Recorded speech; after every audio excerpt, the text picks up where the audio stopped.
22 de junio de 2025, 2:30 am en Teherán. 7B2 lanzaron 14 bombas rompebúnker en el corazón de la fortaleza montañosa de Fordo. Mientras tanto, el arsenal nuclear de Kim Jong-un permanece intacto en Corea del Norte, protegido no por concreto y acero, sino por una estrategia que Irán nunca adoptó completamente. Las similitudes son sorprendentes. Irán detuvo el enriquecimiento por la diplomacia en 2003, mientras que Corea del Norte lo desafió y nunca dejó de avanzar a pesar de la presión mundial. Dos países, mismo objetivo, solo uno cruzó la meta nuclear. ¿Qué implica esto para los próximos 20 años de proliferación nuclear?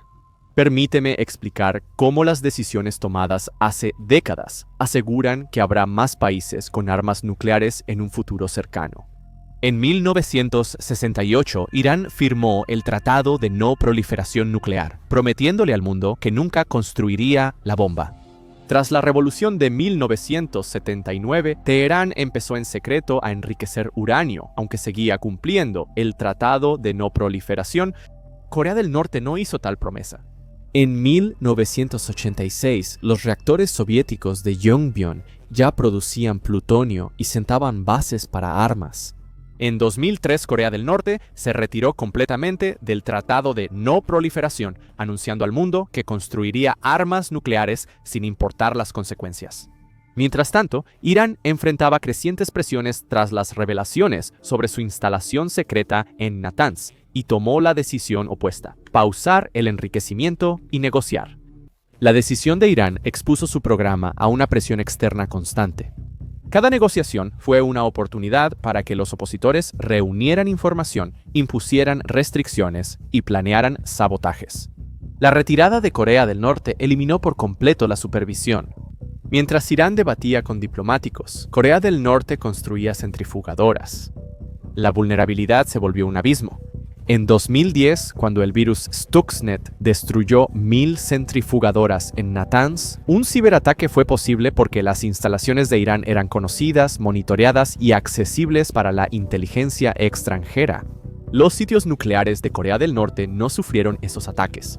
Yongbyon operó sin ser molestado, protegido no por una mejor seguridad, sino por una opacidad estratégica. Irán apostó aún más por la diplomacia con el acuerdo nuclear de 2015, el Plan de Acción Integral Conjunto. Creo que este es un momento histórico.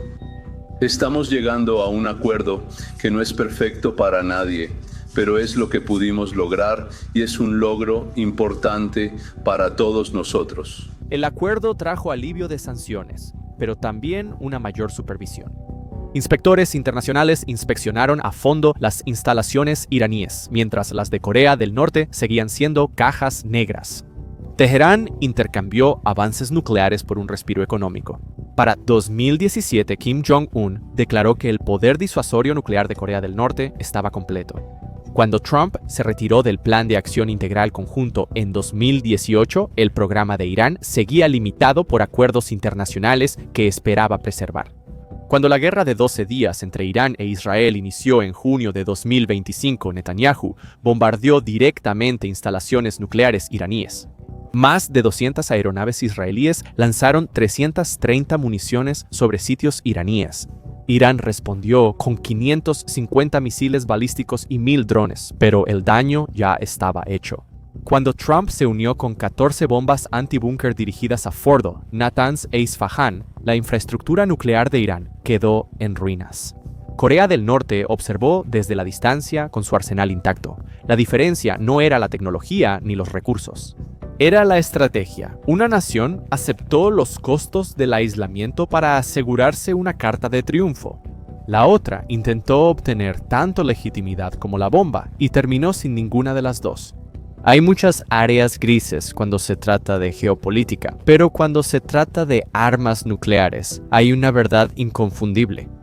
No hay punto medio. El programa nuclear de Irán fue destruido. Los ataques fueron un éxito militar espectacular. Las instalaciones clave de enriquecimiento nuclear de Irán han sido completamente y totalmente destruidas. Irán, el matón de Medio Oriente, ahora debe hacer la paz. Ahora, algunas personas argumentan que solo se retrasó por unos meses. Eso es objetivamente imposible. Quien insista en eso solo padece algún tipo de síndrome de trastorno por Trump. Sin embargo, también estás trastornado si piensas que esta campaña de bombardeo de 10 días es el final de la historia. En junio de 1981, 8 F-16 israelíes cruzaron el desierto iraquí y destruyeron el reactor nuclear de Osirik en 11 minutos. La misión fue aclamada como una obra maestra, quirúrgica, decisiva y completa. Según la inteligencia israelí, el programa nuclear de Irak se retrasó permanentemente. El reactor quedó en ruinas. La amenaza fue neutralizada, pero Osirik solo fue el inicio. Lo que parecía una victoria se convirtió en la primera ficha de dominó en una cascada de 20 años hacia una invasión a gran escala. El patrón era seductor en su simplicidad. Identificar la amenaza, atacar el objetivo, declarar el éxito. Cada vez el problema de fondo permanecía. Tormenta del desierto, 1991. La coalición devastó al ejército iraquí en 6 semanas, atacando instalaciones sospechosas de armas y fuerzas convencionales. La inteligencia indicaba que las armas convencionales de Irak estaban paralizadas. El presidente Herbert Walker Bush afirmó que los objetivos de la guerra se lograron totalmente.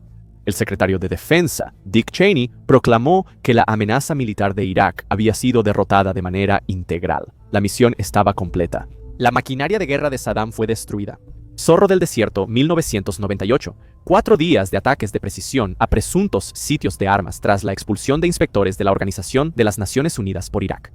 El presidente Clinton informó que la operación redujo las armas de destrucción masiva de Saddam. Misión cumplida, o eso parecía. Si Tormenta del Desierto venció claramente a Irak, ¿por qué fue necesaria Zorro del Desierto 7 años después? Si Zorro del Desierto redujo mucho las capacidades armamentísticas, ¿por qué en 2002 las agencias de inteligencia seguían alertando sobre los programas iraquíes? La respuesta no podía ser que los ataques habían fallado.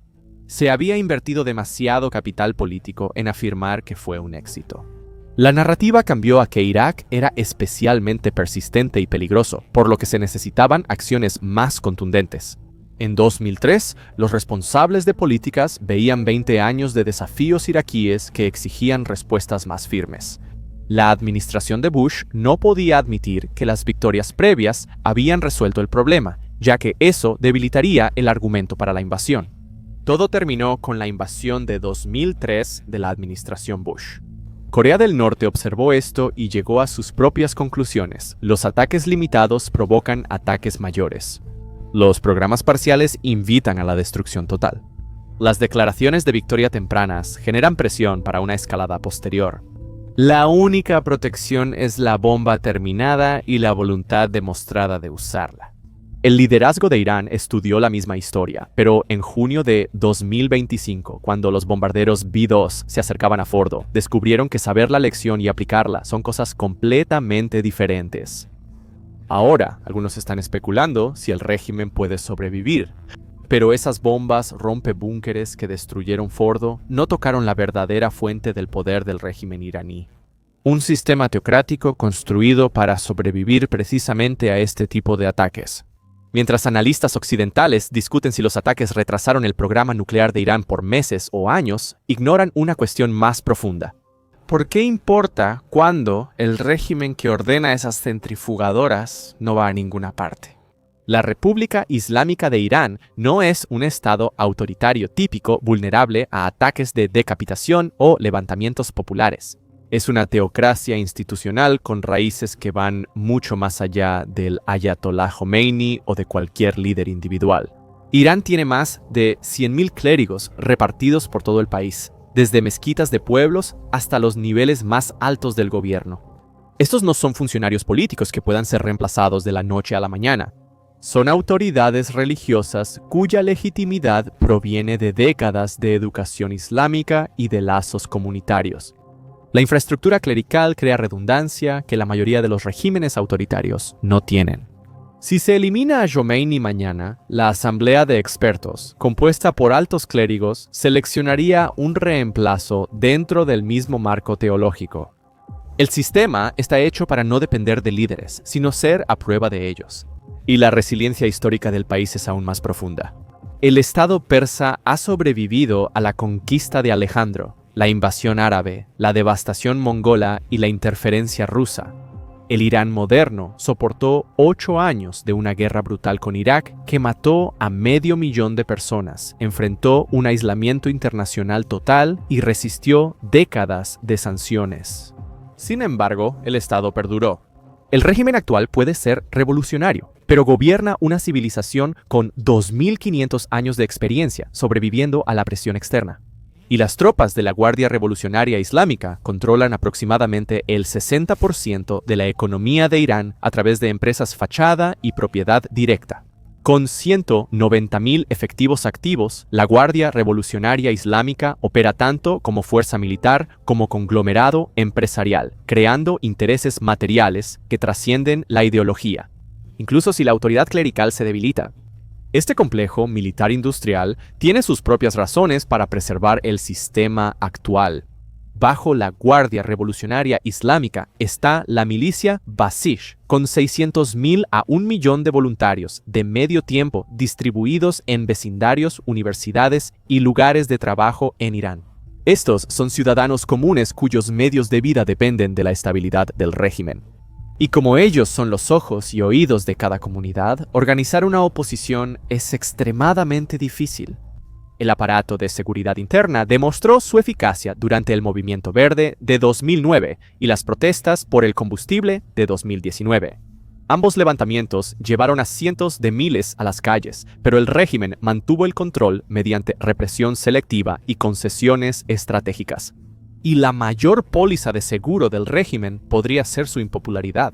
Los líderes de Irán, al no tener amplio apoyo popular, son muy cautelosos para mantener el control interno. Han invertido mucho en tecnología de vigilancia, han cultivado redes de clientelismo y han creado incentivos económicos para la cooperación.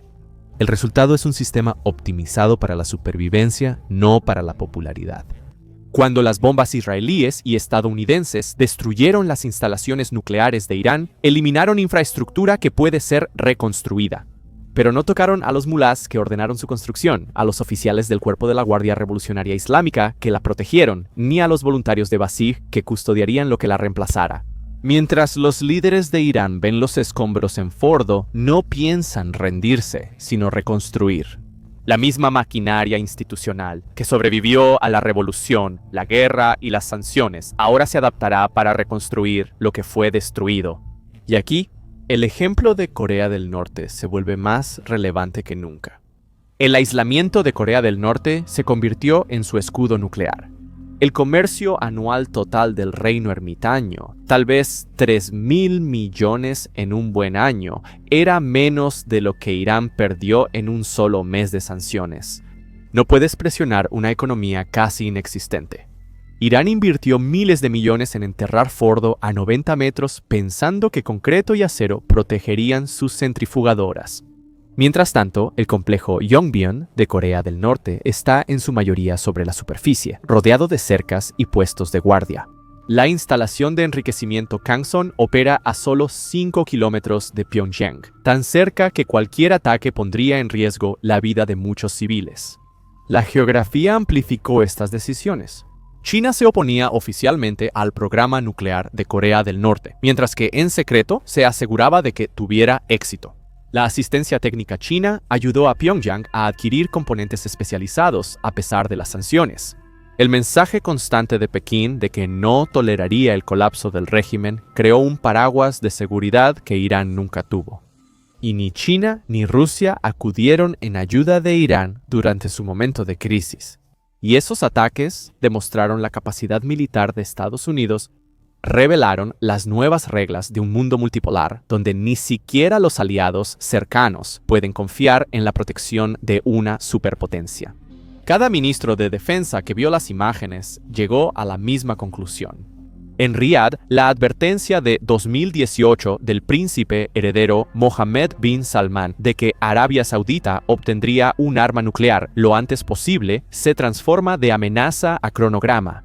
En Tokio, los funcionarios que han acumulado 47 toneladas de plutonio están reconsiderando su capacidad nuclear de 6 meses.